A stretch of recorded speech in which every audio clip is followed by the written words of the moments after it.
Generators can be thought of as a function which returns an object. That object is nothing but an iterator, and we can extract values from that iterator one at a time. On screen now is a fairly simple generator function. This function produces an iterator with three values. Those three values are 1000, 2000, and 3000, which are all yielded using the yield keyword.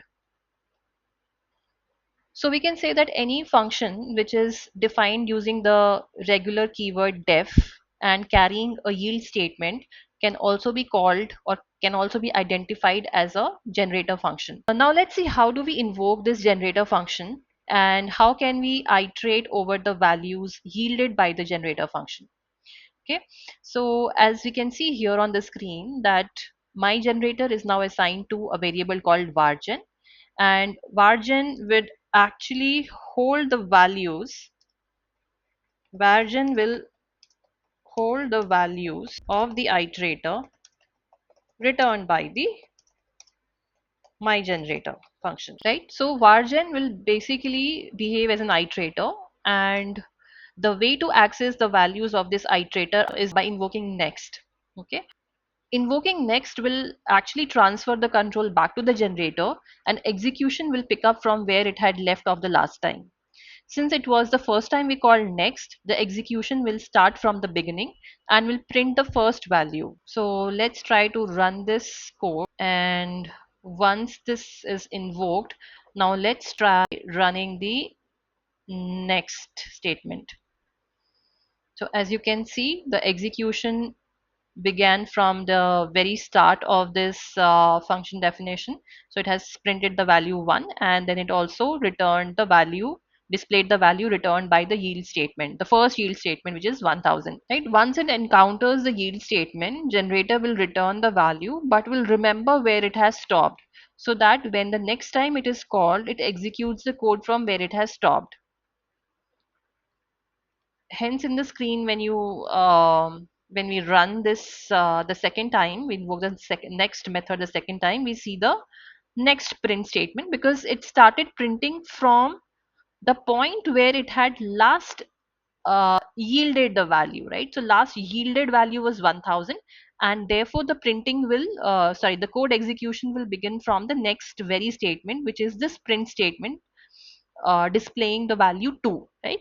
So this value 2 is now printed here, and post that it is also yielding a value of 2000.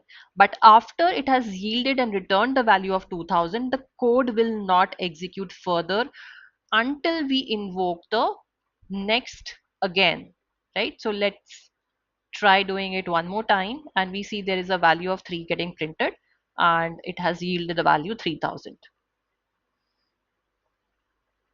So now try to run this next function one more time and see what values do we get here. So the next invocation call throws a stop iteration error, which basically arises because there are no further yield statements in the my generator function, which also essentially means that there are no more items left in the vargen iterator to iterate upon. If we keep invoking the next function to access the values yielded by the generator, there are chances that due to the stop iteration error, the program might terminate abruptly. So in order to avoid this situation and work more smartly, we have to explore other options of accessing the generator values. So let's move ahead and look at the options that we have to access the generator values. So the first option, apart from the next, using the next function, is to do the exception handling in Python, wherein we can invoke the next function call inside the try block and use the except block to catch any exceptions, in particular the stop iteration exception. So exception handling will prevent any abrupt terminations of the program, and this program will be executed gracefully. Okay, now let's see what happens when you run this piece of code. So here the value 1 is printed, and similarly value 2. value 3 is retrieved, and now we expect to get the stop iteration error message the way we were getting it earlier, but due to the exception handling block that we have implemented, we will see the program has been executed completely without receiving any error. Another way to access the generator values is using the for loop, where we iterate over the values of the Vargin iterator, and this does not need the implementation of a try except block, because for loop here automatically handles the stop iteration exception, and there is no need to explicitly catch it. Now let's run this for loop and see how we get the results. So if you see, all the values have been yielded and printed here in one shot. Okay. And if I try to run this program one more time, we do not get the stop iteration exception anymore. There is another way of accessing the Vargen values, and that is by converting the Vargen iterator into a list object. So here the results of the generator function are directly converted into a list without having to manually iterate over these elements one at a time. So let's run this piece of code as well. So here we see that all the yielded values are now converted into a list, and the yielded values are displayed as list values.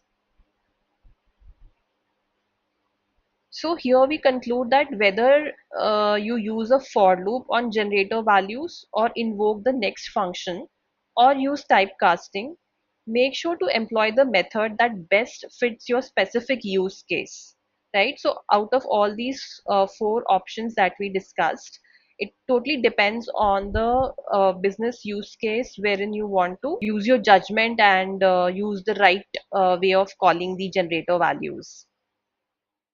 So now, after having taken a look at the various possibilities or various ways to access the generator elements, let's compare the two most popular ways of accessing the generator values, the option 3 and option 4 that we saw previously.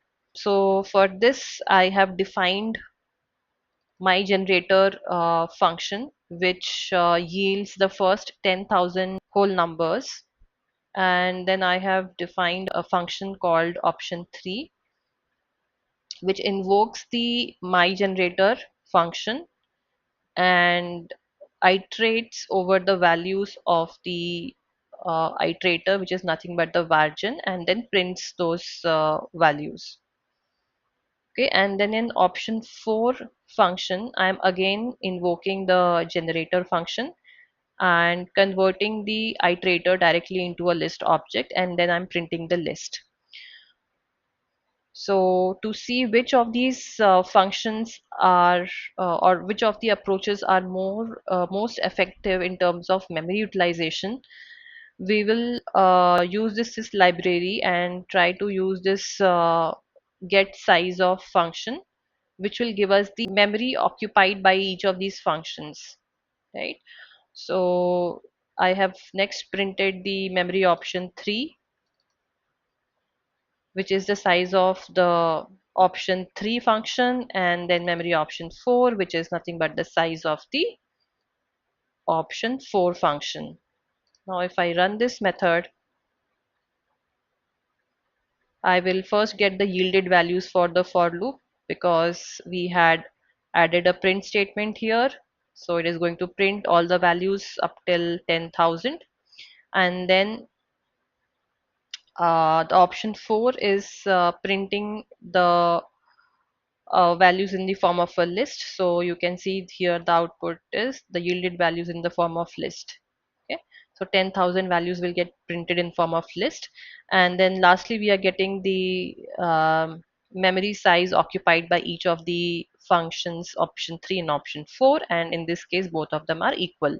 So we can conclude that even when we are using uh, a large set of data values to access the generator elements, both of these ways of calling the generator elements work equally fine.